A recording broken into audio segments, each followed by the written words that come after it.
இதில் நிறைய நீங்கள் அப்பார்ட்மெண்ட்ஸில் பார்க்கலாம், இந்த கேட்டட் கம்யூனிட்டிலாம் பார்க்கலாம். அந்த இடத்துல கொண்டு போய் ஒரு இது வச்சுருப்பாங்க, ஸ்டோர் ரூம் வச்சுருப்பாங்க. ஸோ இருக்கிற குப்பையெல்லாம் போட எந்த இடத்துல எதை வைக்கக்கூடாதோ கரெக்டாக வச்சுருக்கு. தென்கிழக்கில் வெட்டப்பட்டிருக்கிறது. தென்கிழப்பும் வடகிழக்கும் பாதிப்பானால், குருவும் சுக்கிரனும் பாதிப்பானால் தான் இந்த கடனில் இருந்து மீள முடியாமல் இருக்குது. முதல்ல வாஸ்து நல்லபடியாக போகிறதுக்கு முதல்ல வீடை சுத்தமாக வைக்கணும். நீங்கள் ஜாதகத்திலே டைம் நல்லா இருக்குது எந்த மாதிரி சொன்னாலும் வாஸ்து சரியில்லாத போது உங்களால் மீள முடியாது. கோணம் ஸ்கொயர் ஷேப்பில் இல்லாமல் அந்த வீடே வந்து பார்த்தீங்கன்னா கோணையாக இருக்கும். அந்த மாதிரி இருக்கும்பொழுது தான் ஒரு முயற்சி செய்து வெற்றி அடைய முடியாது.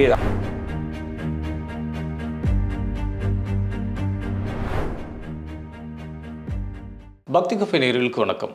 ஒரு பொருளாதார பிரச்சனையை வாஸ்து மூலமாக எப்படி சரி பண்ணிக்கலாம் அப்படின்னு கேட்டு தெரிஞ்சுக்கிறதுக்காக financial astrologer mister Ashok Kandasamy அவர்களை இன்னைக்கு நிகழ்ச்சிக்கு இன்வைட் பண்ணியிருக்கோம். சார் வணக்கம். வணக்கம். உத்தியோகம் புருஷ லட்சணம் அப்படின்னு சொல்லுவாங்க. ஒரு வேலை இல்லை அப்படின்னா அவங்களோட வாழ்க்கையை ரன் பண்ணுறது ரொம்ப சிரமமான விஷயம். ஸோ இந்த மாதிரி வேலையே கிடைக்காத நபர்கள், வேலை கிடைக்காதல நிறைய பேரை பார்க்குறோம். அதில் ஃபஸ்ட்டு வேலையே இல்லை, நான் நல்லா படிச்சிருக்கேன் ஆனால் வேலை கிடைக்க மாட்டேங்குது, நான் படிக்கலை அதனால வேலை கிடைக்கல, இப்படி படிப்பு சார்ந்து வேலை கிடைக்கலன்னு சொல்கிறாங்க இல்லையா? ஸோ இந்த வேலையே இல்லைன்னு சொல்கிற நபர்களுக்கு என்ன வாஸ்து குறைபாடு இருக்கும்? ஃபர்ஸ்ட் எடுத்துட்டோம்னா நம்ம வந்து கிழக்கு மூடிய வீட்டில் அந்த வீட்டு ஆண்மகன் பாதிப்பு. அப்போ அவருக்கு என்னன்னா வேலை வந்து பார்த்தீங்கன்னா கிடைக்கிறதே இல்லை. அந்த இடத்துல வந்து பார்த்தீங்கன்னா வீட்டில் ஒரு இது தண்டமாக இருக்காங்கிற வார்த்தையை அதிகமாக யூஸ் பண்ணுவீங்களா? சும்மாவே இருக்கிறான், படித்து முடிச்சுட்டு இருக்கிறான். நடுவில் ஒரு அந்த வீட்டில் இருக்கும்போது வேலைக்கு போனால் இங்கே மாறினதுலேருந்து வேலைக்கே போக மாட்டேறான் அப்படின்னா அவங்களுக்கு வேலைக்கு போகிற எண்ணத்தையே தடுத்துரும். புரியுதுங்களா?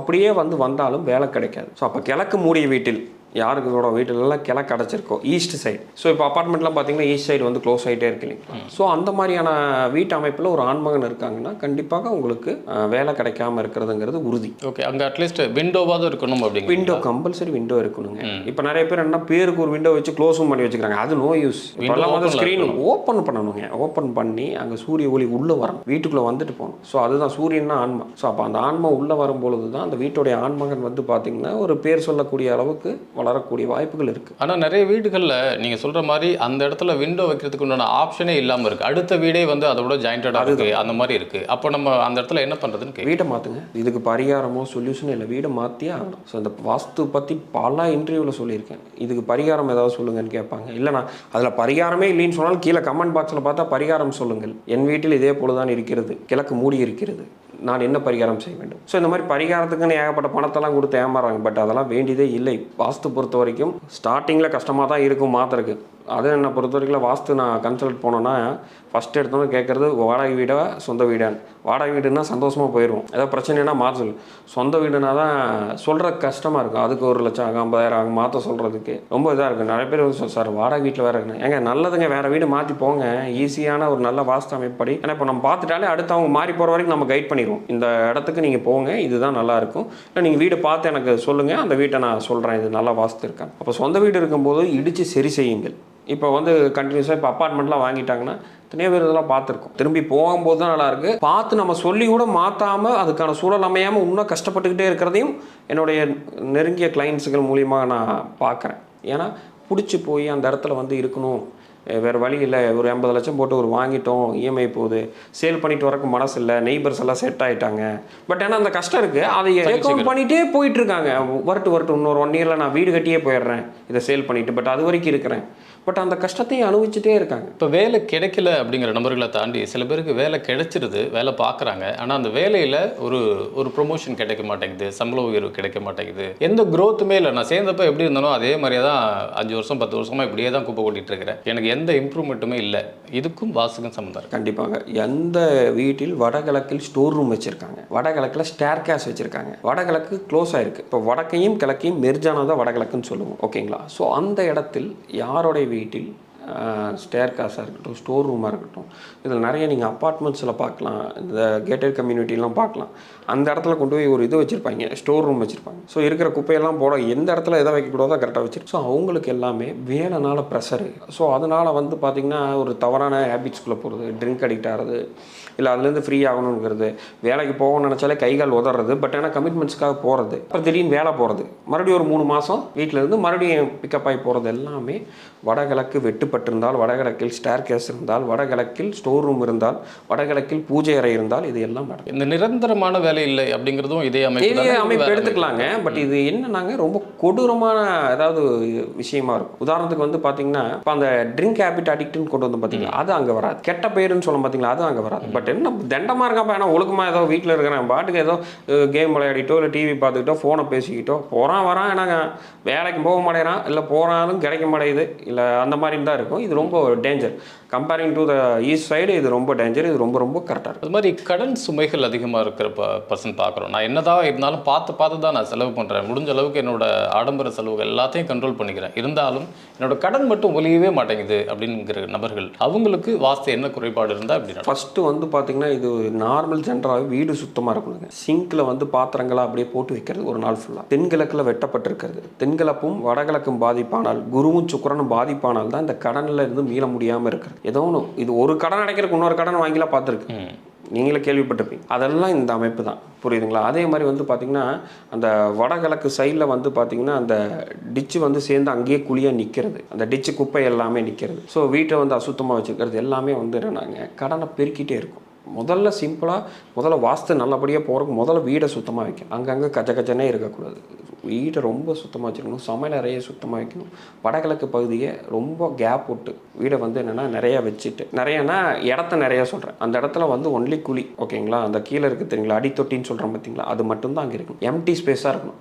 இது வந்து உங்களுக்கு நீங்கள் அப்படியே தெற்கு சைடில் கம்பேர் பண்ணும்போது வடக்கு சைடில் இடம் அதிகமாக இருக்கணும். அது வடகிழக்கு பகுதியில் அதிகமாக இருக்கணும். அப்படி இருந்தால்தான் இதுலேருந்து விடப்பட முடியும். நீங்கள் ஜாதகத்திலே டைம் நல்லா இருக்கு எந்த மாதிரி சொன்னாலும் வாஸ்து சரியில்லாத போது உங்களால் மீள முடியாது. இப்போ சில நபர்கள் வேலையை விட்டுட்டோ இல்லைனா வேலையை ஆரம்பிக்கிறதுக்கு முன்னாடியோ தொழில் பண்ணலாம் அப்படிங்கிற முயற்சியில் ஈடுபடுறாங்க. ஆனால் எவ்வளோ சிரமப்பட்டாலும் வருஷ கணக்கில் ட்ரை பண்ணிட்டு இருக்காங்க. ஒரு தொழிலை, ஒரு சின்னதாக ஒரு தொழில் ஸ்டார்ட் பண்ணணும் அப்படின்னா கூட அவங்களுக்கு அந்த பாக்கியமே கிடைக்கவே மாட்டேங்குது. ஃபினான்ஷியலாக ட்ரை பண்ணுறாங்க, ஒன்று ஃபினான்ஷியல் இஷ்யூஸ்னால ஸ்டார்ட் பண்ண முடியல அப்படின்னு. சில பேர் பணத்தை கையில் வச்சுக்கிட்டு ஸ்டார்ட் பண்ணணும்னு நினைக்கிறாங்க. ஏதாவது ஒரு தடைகள், ஒன்று இடம் கிடைக்காம இருக்கும், இல்லை பர்மிஷன் கிடைக்காம இருக்கும், இந்த மாதிரியான சம்பவத்தில் சிக்கியிருக்காங்க இல்லையா? இந்த தொழில் தடை அப்படிங்கிறது, ஆரம்பிக்கிறதுக்கே தடை அப்படிங்கிறது வாஸ்துல என்ன பிரச்சனையா இருக்கும்? வடக்க இருக்கக்கூடிய மேற்கு, வடமேற்குன்னு சொல்லுவோம் பார்த்தீங்களா, அந்த வடக்கு மேற்கில் நீச்ச வாசல் வைக்கிறது, மேற்கு பார்த்த மாதிரி. அதாவது என்னென்னா, வடமேற்கில் வடக்கு பார்த்த மாதிரி வைக்கிறது. ஏன்னா வடமேற்கு வைக்கிறது வந்து மேற்கு பார்த்த மாதிரி வச்சால்தான் உச்சவாசல். நீச்ச வாசல் வைத்து, புரியுதுங்களா, ஷெட்டு போட்டு அந்த வடக்கை ஃபுல்லாக க்ளோஸ் பண்ணியிருப்பாங்க, புரியுதுங்களா? அந்த இடத்துல வந்து பார்த்தீங்கன்னா வெயிட்டான பொருட்களை கொடுத்துருப்பாங்க வடகிழக்கு பகுதியில். ஸோ அப்போ என்ன ஆகுனா, முதல் நீச்ச வாசல். ஸோ இது எந்த மாதிரியான விஷயம் வரும்னா, நம்மள இருக்கக்கூடிய அடுத்த 3-4 பேர்த்து மூலியமாக நம்மளுக்கு பிரச்சனை. இப்போ நீங்கள் ஒரு தொழில் பண்ணணும்னு நினைக்கிறீங்க, பண்ண முடியல, அப்போ ஏதோ ஒரு பிரச்சனையாக இருக்கும். ஒன்றா பணம் இருக்காது, இல்லை அப்பா பணம் கொடுக்க மாட்டாங்க, இல்லை தம்பிக்கு சொத்து பிரிவினை, இந்த மாதிரியான பிரச்சனை வரும். இல்லைன்னா எதிர்நபர் நீங்கள் சொன்ன மாதிரி அப்ரூவல் வராமல் இருக்கும், இது பண்ண முடியாமல் இருக்கும். இது எல்லாமே அடுத்தவரிலிருந்து வரக்கூடிய பிரச்சனைகள். இப்போ அந்த நீச வாசல் வைக்கும் பொழுது வச்சது மட்டும் இல்லாமல் அந்த வடகிழக்கை க்ளோஸ் பண்ணியிருப்பாங்க. ஷெட்டு போட்ட மாதிரியோ, இல்லை அந்த இடத்துல இழுத்து விட்டுறதோ, இல்லை வந்து வெட்டுப்பட்டிருக்கும் கோணம், ஸ்கொயர் ஷேப்பில் இல்லாமல் அந்த வீடே வந்து பார்த்திங்கன்னா கோணையாக இருக்கும். அந்த மாதிரி இருக்கும்பொழுது தான் ஒரு முயற்சி செய்து வெற்றி அடைய முடியாது. அதுக்கு காரணம் கேட்டிங்கன்னா, என் தம்பி இப்படி குறுக்க நிற்கிறான், என் அக்கா இப்படி நிற்கிறான், என் அக்கா வீட்டுக்காரர் இப்படி இருக்காப்புல, என் அண்ணன் இப்படி பண்ணிட்டான், என் அப்பா எனக்கு பணம் தர மாட்டேறாரு, இல்லை நான் பணமெல்லாம் ரெடி, எனக்கு கொண்டு போய் எக்ஸிக்யூட் பண்ணால் ஆர்டர் வர மாட்டேங்குது, கவர்மெண்ட்லேருந்து ஒரு அப்ரூவல் வரணும், இந்த இடத்துல போடலான்னு பார்த்தா கடையே கிடைக்க மாட்டேங்குது என்னால், நானும் ஒரு வருஷமாக கடை தேடுறேன். இது எல்லாமே இது இன்னொருவரால் நிற்கக்கூடிய பிரச்சனைகள். இதில் வந்து என்னென்னா, எல்லாமே நீங்கள் அடுத்தவங்களை சார்ந்து இருக்குது. இப்போ நீங்கள் ஒரு லோனே வாங்குறீங்கன்னா இன்னொருத்தன் கொடுக்கணும். உங்கள் பணமே இருந்தாலும் அதை போட்டு எக்ஸிக்யூட் பண்ணுறக்கு ஒரு இடம் வேணும் இல்லையா? இது எல்லாமே இந்த கான்செப்டில் தான் இருக்கும். சில பேர் தொழில் ஆரம்பிச்சிடுறாங்க, ஆரம்பித்ததுக்கு அப்புறமா தொழிலில் நஷ்டம் ஏற்படுறது, இல்லை லாபம், சரியான லாபம் கிடைக்காம இருக்கிறது அப்படின்னு ஒன்று பிளான் பண்ணி தான், எக்ஸிக்யூட் பண்ணி தான் நான் அதை பண்ணியிருக்கேன். எங்கே பிளேஸ் பண்ணணும், இடம்லாம் கரெக்டாக தான் ஃபிக்ஸ் பண்ணியிருக்கேன், இந்த இடத்துல சுற்றி இந்த மாதிரி கடைகள் இல்லை, அந்த மாதிரியான ஒரு இடத்துல தான் பிளேஸ் பண்ணியிருக்கேன், அப்படி இருந்தும் எனக்கு வியாபாரம் நடக்கலை அப்படிங்கிறதோ, இல்லை எனக்கு இந்த நஷ்டம் ஏற்பட்டுருச்சு அப்படிங்கிற நபர்களை பார்க்குறோம் இல்லையா? அவங்களுக்கு வாஸ்துவில் என்ன பிரச்சனை இருக்குது? தெற்கை வந்து அதிக இடத்த விட்டு ஓப்பனாக கேப் விட்டு பால்கனி மாதிரி விட்டுட்டு வடக்கை வந்து க்ளோஸ் பண்ணியிருக்கோம். இப்போ ஏன் நம்ம வந்து திரும்பவும் வடக்குனே வந்துக்கிட்டு இருக்கோம்னா, அங்கே தான் குரு, தெற்கு வந்து சுக்கிரன், புரியுதுங்களா? தென்கிழக்கு சுக்கிரன், வடகிழக்கு குரு, இது ரெண்டும் தான் பணத்தை சொல்லக்கூடியது. சுக்கிரன் வந்து சின்ன பணம், குரு வந்து பெரிய பணம். குரு வந்து வீட்டோடைய ஆண்மகன், சுக்கிரன் வந்து வீட்டுடைய பெண்மகள். அப்போது இந்த ரெண்டுடைய பேஸ் பண்ணி தான் நம்மளோட வீட்லேயே நடக்கும். ஸோ அப்போ என்னன்னாங்க, இங்கே அதிகமாக ஸ்பேஸை விட்டுட்டு அங்கே கம்மியான ஸ்பேஸ் வந்து விடுவதனால் வந்து என்னென்னா, சக்ஸஸே பண்ண முடியாமல் வரக்கும் போகிறதுக்கு சரியாக இருக்குது, வட்டி கட்டுறேன், அதை பண்ணுறேன், இதை பண்ணுறேன், திடீர்னு நஷ்டமாகுது, இந்த மாதிரியே போகிறது அந்த அளவீடு. இப்போ ரெண்டாவது இப்போலாம் மாடர்ன் இது மாதிரின்னு சொல்லிட்டு, மாடர்ன் டிசைன் சொல்லிட்டு கிழக்கு வந்து பார்த்திங்கனாலும் தெற்க வந்து பார்த்திங்கனாலும் குழியாக விட்டுட்டு வடக்கே மேடு பண்ணுறது. சார் நான் கேப்பெலாம் விட்டேன் சார், நீங்கள் சொன்ன மாதிரி வடகிழக்கு போது கேப்பெலாம் இருக்குது, ஏன்னா மேடு பண்ணிடுவாங்க. எங்கே குழியாக இருக்கணுமோ அங்கே வந்து மேடை பண்ணிவிட்டு, எங்கே மேடாக இருக்கணுமோ அங்கே குழி பண்ணிடுவாங்க. டோட்டல் வாஸ்து அடிபட்டு. ஏன்னா உள்ளே போய் சுற்றி எல்லாம் பார்த்தீங்கன்னா எல்லாம் வாஸ்து பிரகாரம் இருக்கும். இதில் ஒரு கட்டத்தில் என்ன ஆயிடுவாங்கன்னா வாஸ்துவே வேலை செய்யாதுன்னு போயிடுவாங்க. நீங்கள் வாஸ்து பிரகாரமே பண்ணலை கேட்டால். குழியாக இருக்கிற இடத்துல குழி தான் இருக்கணும், மேடாக இருக்கிற இடத்துல மேடாக தான் இருக்கணும். நீங்கள் மேடாக இருக்கிற இடத்துல குழியை போட்டுட்டு குழியாக இருக்கிற இடத்துல மேடாக போட்டாலும் இந்த மாதிரி வளரக்கூடாது. அப்போ அதனால தான் வாஸ்துங்கிறது இன்ச்சாக நம்ம பார்த்து எது எது சரி எது எது தவறுங்கிறத தெளிவாக சொல்லிக்கிட்டே இருக்கும். ஓகே, அவங்க பிஸ்னஸ் பண்ணுற இடத்துல அந்த வாஸ்து பிரச்சனை இருக்குது அப்படின்னா நம்ம அதை சரி பண்ணிடுறோம். ஆனால் அவங்க வீட்டில் வாஸ்து சரியில்லை அப்படின்னா ஏதாவது 2ல் 1 சரி வந்து பார்த்தீங்கன்னா வீடு சரியாக இருந்தாலே அவங்க பிஸ்னஸ் பண்ணுற இடத்துல கண்டிப்பாக சரியாக தான் அமையும். இதில் மாற்றுக்கருத்தே இல்லை. வீடு வாஸ்து சரியாக அமைஞ்சிட்டாலே பண்ணுற இடத்துல சரியாக தான் இருக்கும். இல்லை தப்பி தவறி அவரே தவறாக போனாலும் மாறிடுவாங்க. ரொம்ப நாள் உட்கார விடாது, அதிகபட்சம் 1 இயர் மாறிடுவாங்க. வாஸ்து சரி இப்போ இண்டஸ்ட்ரிக்கெலாம் வாஸ்து கன்சல்டேஷன் கூப்பிடுவாங்க. போனோம்னா நீங்கள் இது வந்து எத்தனை நாள் ஆச்சுன்னு பார்த்தா இது போட்டு ஒரு 3 மாதம் தான் ஆச்சு, 6 மாதம் தான் ஆச்சு, எனக்கு ஏதோ தப்புன்னு தெரியுது, அதனால தான் வந்து உடனே கூப்பிட்டேன் அப்படின்னு ஒரு நல்ல ஆலோசனரை வந்து பார்த்தீங்கன்னா கூப்பிட்டு டப்புன்னு மாற்றிடுவாங்க. ஏன்னா அந்த அமைப்பை வீடை கொடுத்தோம், ஒரு தவறான இடத்துல உட்கார விடாது. இப்போ பிஸ்னஸ் பண்ணுற இடம் நல்லா இருந்து வீடு மோசமாக இருக்கிறது வேணால் பார்த்துருக்கோம், புரியுதுங்களா? அப்போ ஏதாவது ஒன்றில் அன்பேலன்ஸாக இருந்தாலும் ஜெயிக்க முடியாது. அப்புறம் இந்த பணத்தை கொடுத்து ஏமாந்து போகிற நபர்களை பார்க்குறோம். ஒன்று, என்னோட நண்பன் அர்ஜென்ட்டுக்கு கேட்டான், அதனால நான் கொடுத்தேன், ஆனால் இப்போ வரைக்கும் அந்த பணத்தை என்னால் வாங்க முடியல. என்னோட உறவினர்கள் கூட பிறந்தவங்க, அவங்களுக்கு கொடுத்தேன், இது வரைக்கும் வரல. சீட்டு கட்டின அந்த பணத்தை தூக்கிட்டு போயிட்டாங்க, ஆலையை காணும். இந்த மாதிரி பணத்தை கொடுத்துட்டு ஏமாந்துட்டு அந்த பணமே வராமல் தவிக்கிற நபர்கள், இதுக்கும் வாஸ்துக்கும் சம்மந்தம் இருக்குது. ஆமாம், 100%. நான் தான் சொல்கிறேன், நீங்கள் எதை வேணால் கேளுங்க. இப்போ நோய் கேளுங்க, அதுக்கு வாஸ்து சம்மந்தம். நீங்கள் போய் ஒரு விபத்து ஆகுது, அதுக்கு வாஸ்து சம்மந்தம். நீங்கள் பெரிய ஆள் ஆகுறீங்கனாலும் வாஸ்து சம்மந்தம். நான் நல்ல உயர்ந்த பொசிஷன்லேருந்து கீழே வந்தாலும் வாஸ்து சம்மந்தம். அது வாஸ்து சம்மந்தம் இல்லாமல் இல்லை. பட் என்ன ஒரு இடம்னு வந்து பார்த்தீங்கன்னா, இப்போ நேராக போகணும். நல்ல ஒரு பணம் வச்சுருந்தேன், இந்த மாதிரி சிட் ஃபண்டுன்னு போட்டோம், கோழி நானுங்க. என் ஃப்ரெண்டு கேட்டான், chit fund company, gold company, அவங்க சொன்ன 10 ரூபா வட்டி தரேன். பங்கு சந்தையில் என்னன்னே தெரியாமல் வந்து பணத்தை விடுறது இதில் ஆட் பண்ணிக்கிங்க. வடகிழக்கில் பாத்ரூம் வைக்கிறது, அங்கே ஸ்டேர் கேஸ் வச்சிருக்கிறது, புரியுதுங்களா? ஸோ அந்த இடத்துல வந்து பார்த்தீங்கன்னா அந்த பழைய இரும்பு பொருட்கள் எல்லாம் கொண்டு வந்து வச்சிருக்கிறது. இது எல்லாமே பெரும் பண இழப்பு மட்டும் இல்லாமல் கூட சேர்ந்து நோயையும் சேர்த்து கொடுத்துரும். வந்து பார்த்தீங்கன்னா கிட்னி பிரச்சனை, லிவர் பிரச்சனை, ஃபேட்டி லிவர், ஸோ இது எல்லாமே இந்த மாதிரியான சூழல் வந்துடும். ஸோ அதீத பணம் இழக்கும் போது நோயை கொடுக்கறது தாமதமாகுது.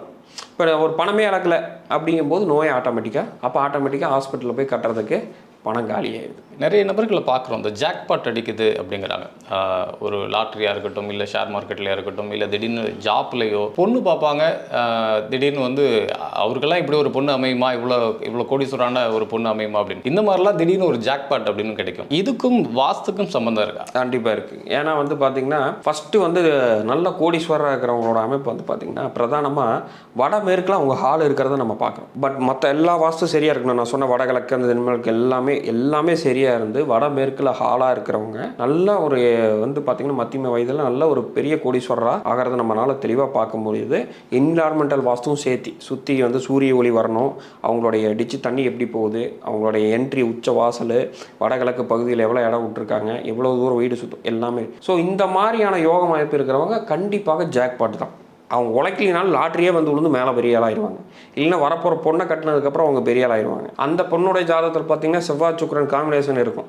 இவரை கட்டினோடனே இவர் சுக்கிரன் காம்பினேஷன் இருந்தாலும் இந்த கட்டினதுலேருந்து இந்த ஆளுக்கு வீழ்ச்சியே இல்லைப்பா, பொண்ணு வந்த நேரம் பாலாம் சொல்லி கேள்விப்பட்டிருப்பீங்க.